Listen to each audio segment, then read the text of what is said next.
அதுக்காகத்தான் சிலுவையில் தரித்திரமாய் மாறினார், அதுக்காகத்தான் சிலுவையில் காயப்பட்டார், அதுக்காகத்தான் சிலுவையில் உன்னோய்களை அவர் சுமந்துட்டார்.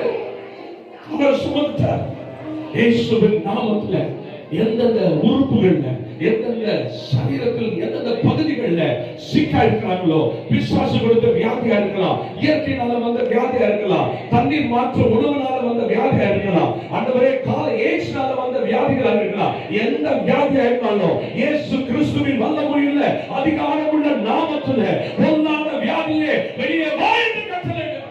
In the name of Jesus, be free, be healed, be delivered, be restored, be restored.